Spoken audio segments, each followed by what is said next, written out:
Hello, I'm Severin Suzuki speaking for ECHO, the Environmental Children's Organization. We're a group of 12 and 13-year-olds trying to make a difference. Vanessa Seti, Morgan Geisler, Michelle Quigg, and me.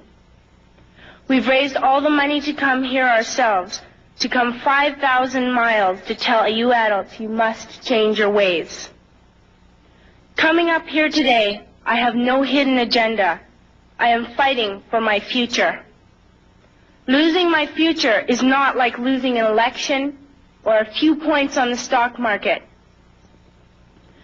I am here to speak for all generations to come. I am here to speak on behalf of the starving children around the world whose cries go unheard. I am here to speak for the countless animals dying across this planet because they have nowhere left to go. I am afraid to go out in the sun now because of the holes in our ozone. I am afraid to breathe the air because I don't know what chemicals are in it.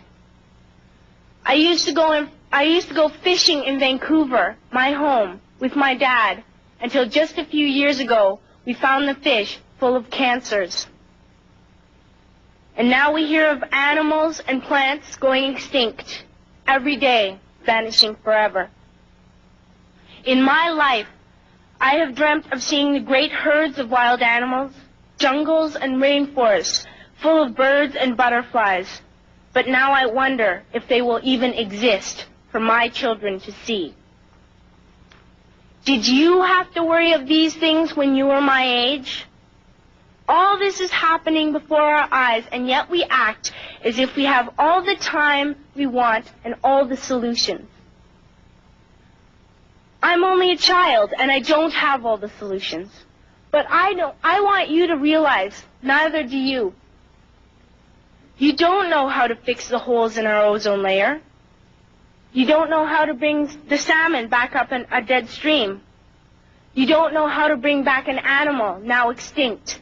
And you can't bring back the forest that once grew where there is now a desert. If you don't know how to fix it, please stop breaking it.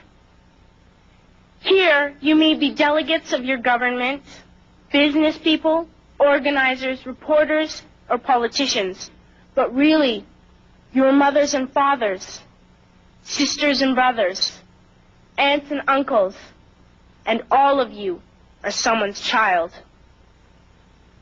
I'm only a child, yet I know we are all part of a family, 5 billion strong. In fact, 30 million species strong. And borders and governments will never change that.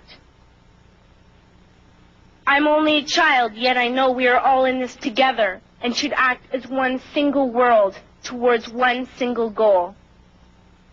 In my anger, I am not blind, and in my fear, I am not afraid of telling the world how I feel.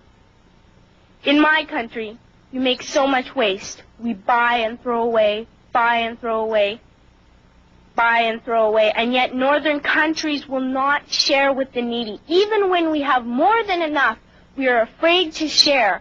We are afraid to let go of some of our wealth.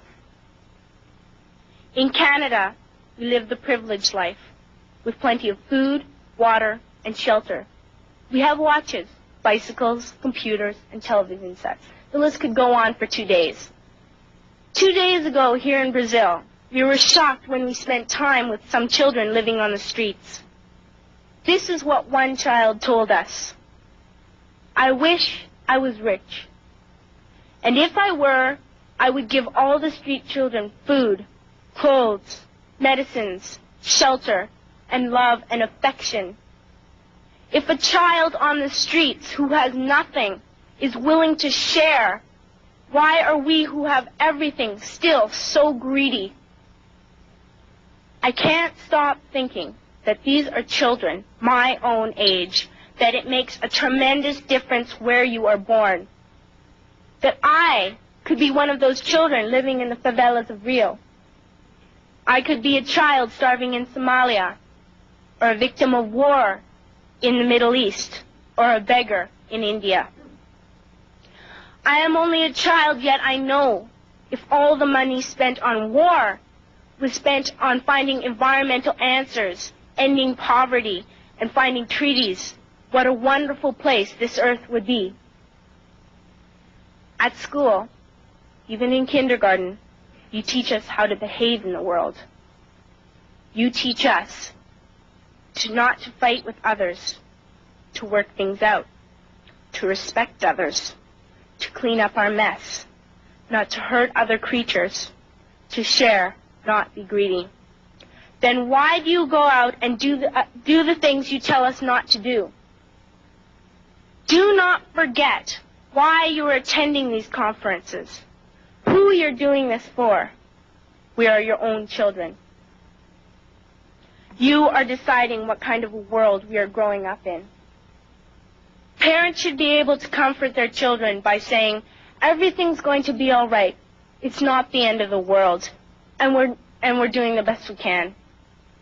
But I don't think you can say that to us anymore. Are we even on your list of priorities? My dad always says, you are what you do, not what you say. Well, what you do makes me cry at night. You grown-ups say you love us, but I challenge you, please, make your actions reflect your words. Thank you.